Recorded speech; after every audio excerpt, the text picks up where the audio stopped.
Welcome back to today's explainer for July 22nd, 2026. Well, folks, we've got to dissect a genuinely brutal session today. The Nifty, it completely lost its psychological grip on the 24,000 mark.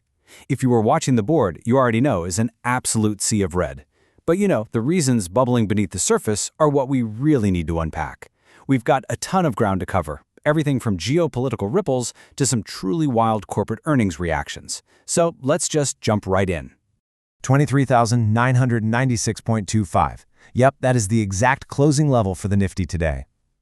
We're talking a tumble of 191.5 points, while the Sensex shed a hefty 715 points to land at 76,755.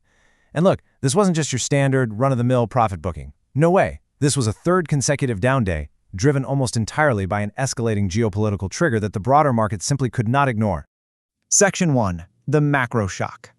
So what was the real catalyst today? It was crude. Fresh U.S. strikes on Iranian targets have aggressively pushed Brent crude right back above $92 a barrel. This move rapidly revived supply shock fears through the Strait of Hormuz, which, if you remember, is a massive choke point where roughly a fifth of the world's seaborne crude passes. That right there is the single trigger for the nearly 1% drop across both major indices. Now, what's really interesting here is exactly how that pain was distributed. Unlike that narrow, kind of top-heavy dip we saw back on July 21st, today's breath was decisively negative. I mean, the sell-off broadened out significantly because this kind of crude shock touches absolutely everything. It hits importers, it pressures the rupee, and it really squeezes oil marketing companies and aviation. This is a genuine cross-market risk-off event, and crude has clearly established itself as the dominant variable. Moving right along to Section 2, Market Movers and Earnings. A quick glance at the board shows us exactly where the smart money rotated today. When the macro winds start howling, capital immediately seeks shelter. We saw money flow rapidly out of financials and tech and strictly into high-quality earnings winners and defensive staples. For instance, notice names like Nestle jumping 2.9% to a record high on a major risk-off day. That is the textbook definition of a defensive bid. And wow, does this next one brilliantly illustrate the danger of just glancing at headline numbers. Bandhan Bank was literally the single most violent move of the day, crashing an astonishing 16.9% on massive volume. Now, if you just looked at the headline Q1 net profit being up 35% to over 501 crores and gross NPAs improving down to 3.15%, you'd probably think they had a great day. But look at the guidance cut. Management slashed their FY27 exit return on assets guidance down to 1.2 to 1.4%. It was a textbook guidance-driven derating. Brokerages like Macquarie immediately cut their targets, resulting in a brutal reality check. Similarly, we saw Oracle Financial, or OFSS, drop 6.7%.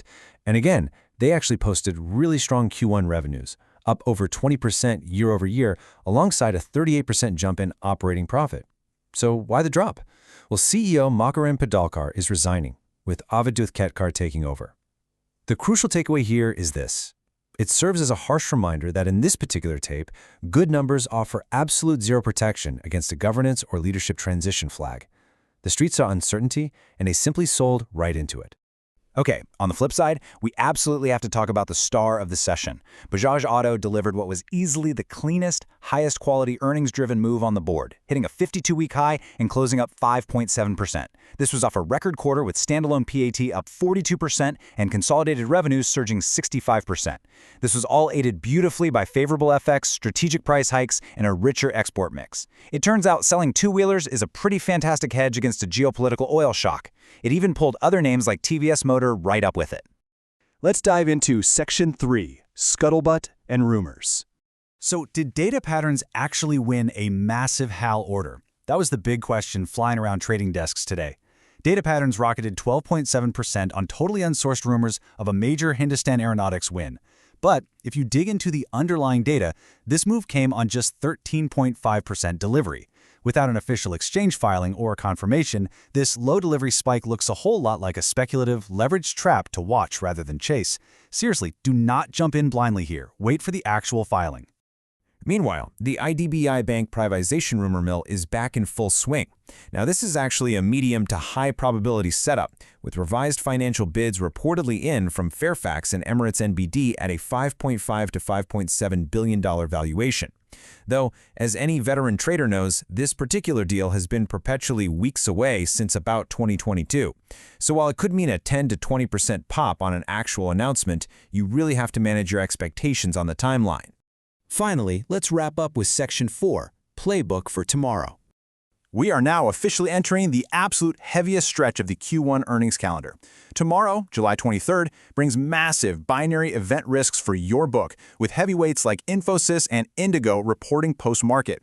Infosys alone is, without a doubt, the single most consequential item in the next 48 hours for market direction, so you really need to define your risk or size down before tomorrow's close.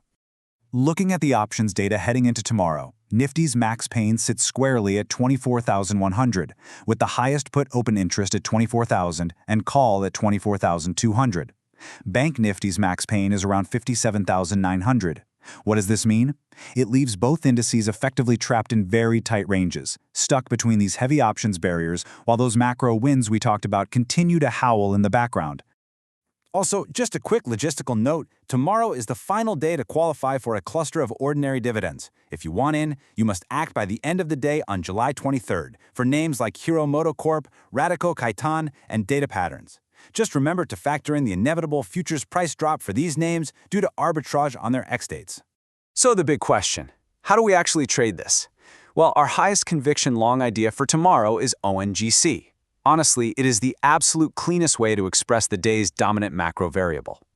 With Brent crude spiking above $92, you are buying straight into the upstream realization gear, which directly tracks the crude curve. Add in a weaker rupee, and you have a massive tailwind for ONGC's rupee-denominated realizations. However, because this is a macro trade highly susceptible to sudden geopolitical de-escalation, the smart strategy here is a debit spread, definitely not naked futures. The market has made its macro shift abundantly clear with this 24K break. The only question left is, will you capitalize on the insights from today's explainer to properly structure your book, or will you let the energy fallout catch you fighting the tape tomorrow? Stay sharp, manage your risk out there, and we'll see you in the next one.